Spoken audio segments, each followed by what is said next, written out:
teman-teman, kembali lagi bersama saya Manda. Jadi kalau teman-teman sudah menonton trailer Instagram tentang maladministrasi dan juga pungli. Nah, teman-teman, di sini saya akan membahas lebih lanjut tentang maladministrasi dan juga pungli. Teman-teman, maladministrasi sendiri merupakan pintu atau kondisi di mana hal ini menjadi penyebab terjadinya pungli. Nah, pungli sendiri sebagai bentuk dari maladministrasi tersebut. Nah, teman-teman, menurut Undang-Undang Nomor 37 Tahun 2008, maladministrasi sendiri adalah perilaku melawan hukum, melampaui wewenang atau kelalaian sendiri. Menurut Undang-Undang Nomor 37 Tahun 2008, maladministrasi sendiri merupakan perilaku menyimpang wewenang dan juga kekuasaan hukum, kemudian hal ini merugikan masyarakat. Bentuk-bentuk dari maladministrasi sendiri, yang pertama adanya penundaan yang berlarut. Nah, hal ini sering terjadi karena sengaja memperlambat proses tanpa alasan yang jelas.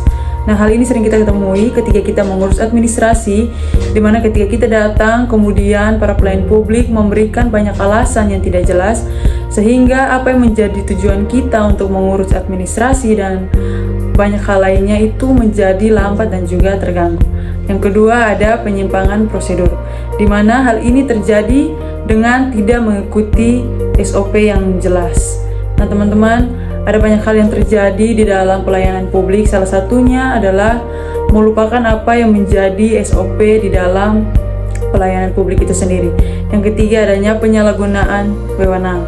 Nah, hal ini yang lebih sering terjadi, teman-teman, karena ketika seseorang menggunakan jabatan atau kekuasaan untuk mempercepat proses administrasi, hal ini menjadi keuntungan tersendiri bagi mereka. Nah, yang terakhir yaitu tidak memberikan pelayanan atau mengabaikan permohonan warga tanpa dasar hukum. Nah, misalnya kita datang ke tempat pelayanan publik, ketika masyarakat ingin meminta bantuan, kemudian pelayan publik mengabaikan apa yang menjadi tujuan dari masyarakat tersebut.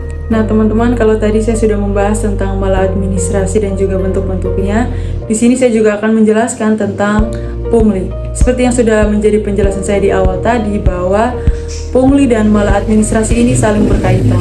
Mengapa?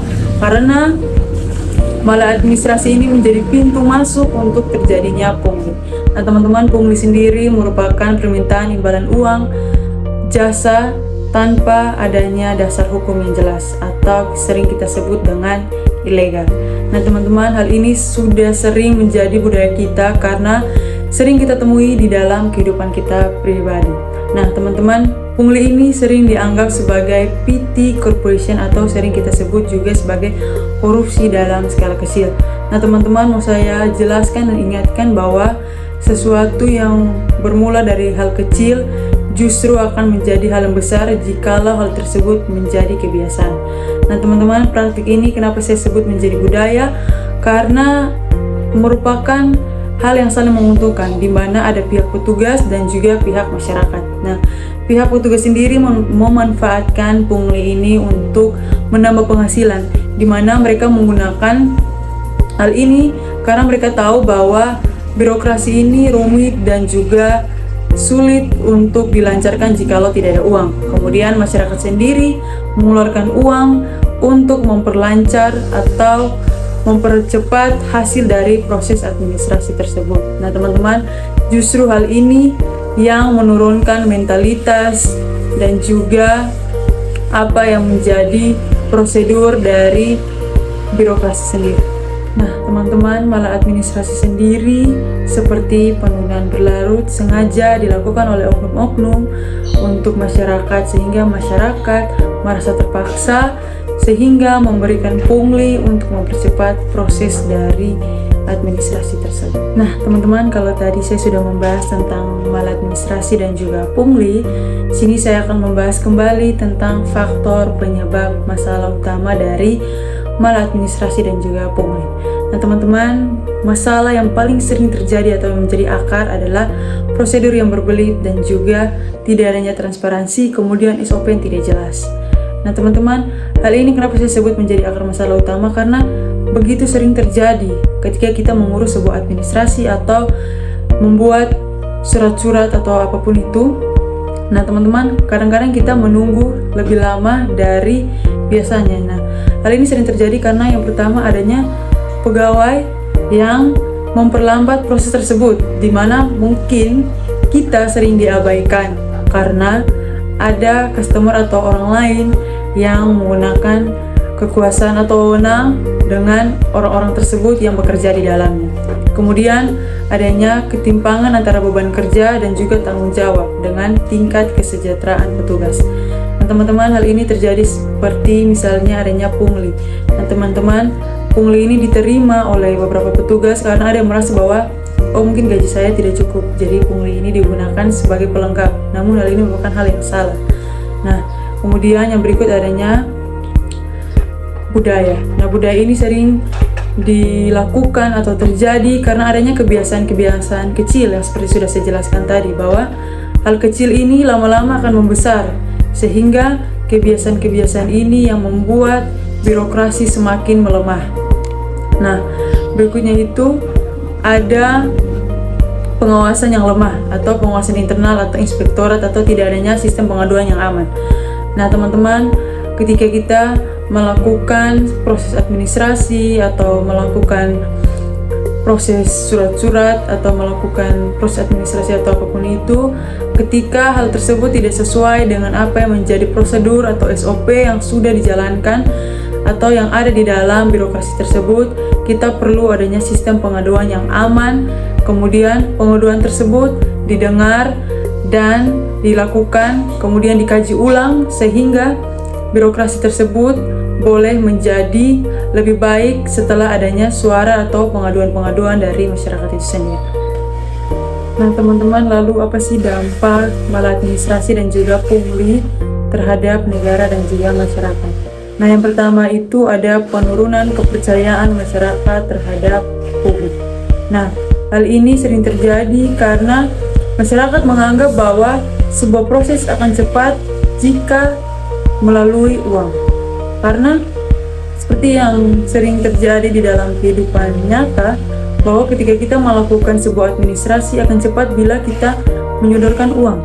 Nah hal ini yang menjadi masyarakat tidak percaya dengan publik, karena publik sendiri justru menerima dan menghasilkan proses yang cepat jika disambungkan dengan uang.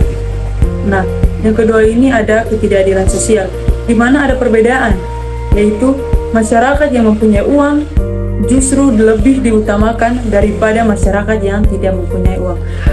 Nah, yang berikutnya dari dampak maladministrasi dan juga pungli yaitu menormalisasikan korupsi. Nah, teman-teman yang sudah saya jelaskan tadi bahwa pungli ini merupakan korupsi dengan skala kecil. Nah, kemudian hal ini yang menghambat dan menganggap bahwa hal tersebut merupakan hal yang normal dalam kehidupan kita sehari-hari. Misalnya, ketika kita berbelanja ke supermarket, ketika kita datang, kita tidak menemukan petugas parkir. Namun, ketika kita keluar, petugas parkir sudah ada di depan dan menagih uang parkiran. Nah, hal tersebut biasanya kita sering mengasih uang karena kita menganggap hal itu adalah hal yang biasa, karena 2000 ini merupakan hal yang kecil. Jadi ketika kita memberi juga kita menganggap bahwa hal ini adalah hal yang biasa. Nah, teman-teman, hal tersebut tanpa kita sadari kita sudah melakukan budaya atau kebiasaan menormalisasikan pungli. Nah teman-teman, kalau tadi saya sudah menjelaskan tentang apa itu maladministrasi dan juga pungli, kemudian apa yang menjadi faktor atau akar penyebab masalah maladministrasi dan pungli, kemudian dampaknya juga. Sini saya akan menjelaskan tentang solusi yang bisa diberikan untuk mengatasi maladministrasi dan juga pungli. Nah, yang pertama itu digitalisasi pelayanan. Nah, digitalisasi pelayanan ini digunakan untuk mengurangi adanya tatapan muka antara petugas dan juga masyarakat. Nah, pungli sendiri sering dilakukan karena adanya pertemuan atau tatap muka antara petugas dan juga masyarakat. Yang kedua yaitu penguatan ombudsman dan juga cyber pungli. Nah, hal ini digunakan agar memberikan wewenang eksekusi yang lebih kuat terhadap lembaga pengawas. Nah, yang ketiga yaitu penyederhanaan birokrasi atau memangkas rantai birokrasi yang tidak penting, di mana birokrasi yang sekiranya tidak perlu atau sekiranya tidak ada tugas dan juga wewenang kemudian dipangkas, sehingga yang ada di dalam birokrasi hanya inti-inti dari birokrasi tersebut. Kemudian adanya edukasi masyarakat, di mana membangun kesadaran bahwa pungli adalah tindak pidana dan bentuk pelanggaran hukum, di mana hal ini juga merugikan bukan hanya negara saja, namun juga masyarakat sendiri ikut merasakan dampak dari pungli sendiri. Nah teman-teman, kalau tadi saya sudah menawarkan solusi, kemudian ada juga rekomendasi kebijakan dari pemerintah untuk mengatasi maladministrasi dan juga pungli. Nah teman-teman, ada 3 pilar integritas pelayanan publik yang menjadi landasan untuk memperkuat birokrasi. Nah yang pertama ada aspek sistem atau struktur, di mana bagaimana sih cara kerja organisasi. Nah kemudian masalah pungli ini sering terjadi bukan karena orangnya yang jahat, tapi melainkan sistemnya yang rusak atau terlalu rumit. Nah penyebab masalah ini terjadi karena adanya prosedur yang tidak jelas, SOP yang tidak jelas, kemudian persyaratan yang tidak masuk akal. Kemudian hal ini yang menjadi penawar bagi oknum-oknum untuk menjalankan pungli. Nah teman-teman, hal ini juga yang memangkas jumlah meja persetujuan, sehingga semakin banyak tangan yang menyentuh birokrasi, semakin banyak juga peluang untuk terjadinya pungli.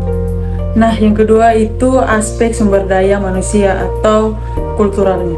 Nah aspek ini berfokus pada siapa yang menjalankan sistem. Kemudian hal ini menyangkut dengan masing-masing mindset atau pola pikir dari setiap orang, di mana kita sama-sama tahu bahwa budaya pungli merupakan hal yang tidak wajar atau sering kita sebut juga korupsi dalam skala kecil. Nah, hal ini sering terjadi karena oknum-oknum sendiri menggunakan hal ini sebagai uang tambahan dari hasil gaji. Kemudian mereka juga menyatakan bahwa pungli ini diadakan sebagai uang jerih lelah karena sudah membantu masyarakat dalam menyelesaikan proses administrasi agar lebih cepat. Nah yang ketiga ada aspek pengawasan atau penegakan hukum. Nah aspek ini menjalankan apa yang menjadi konsekuensi jika hal ini dilanggar. Nah teman-teman, perlu dikatakan bahwa hukum Indonesia banyak sekali mengatur tentang masalah, kemudian aturan-aturan. Nah, hal ini perlu diperkuat di bagian pungli juga, karena kita melihat bahwa sering terjadi dalam kehidupan kita sehari-hari bahwa pungli sudah begitu merajalela. Contohnya ketika kita ke supermarket, kita melihat bahwa ada begitu banyak petugas parkir yang datang ketika kita sudah selesai berbelanja. Nah, waktu kita datang, mereka tidak ada di tempat, kemudian kita selesai dan mereka datang untuk meminta kita membayar uang parkir. Nah, hal ini perlu ditegaskan karena dalam hal kecil seperti itu, tanpa kita sadari kita sudah menjalankan budaya pungli. Nah, teman-teman, penegakan hukum juga perlu adanya hukum tanpa memandang bulu, di mana ketika hal pungli terjadi, sanksi harus tegas, mulai dari pencopotan jabatan, kemudian pemecatan tidak hormat, hingga proses pidana korupsi, supaya memutus rantai akan terjadinya pungli dan juga maladministrasi. Nah teman-teman, tidak terasa kita sudah sampai di penghujung dari materi kita hari ini. Kemudian kesimpulan yang saya ambil yaitu maladministrasi sendiri ini merupakan hulu, sedangkan pungli merupakan hilir dari rusaknya integritas pelayanan publik di Indonesia. Nah teman-teman, kesimpulan yang bisa saya ambil yaitu kita perlu adanya petugas dan masyarakat yang sehat untuk mengatasi maladministrasi dan juga pungli. Karena bagaimana jika petugas yang sehat namun masyarakatnya tidak sehat? Nah hal ini tetap terjadi adanya pungli. Nah teman-teman, perlu adanya kesadaran dari kita masing-masing untuk menyadari dan menolak adanya maladministrasi dan juga pungli. Nah teman-teman, sekian dan terima kasih dari video materi saya tentang maladministrasi dan juga pungli. Sekiranya materi ini dapat berguna bagi kita semua yang menonton. Mohon maaf jika ada kekurangan kata dan juga kesalahan sepanjang video ini. Sekian dan terima kasih, sampai jumpa.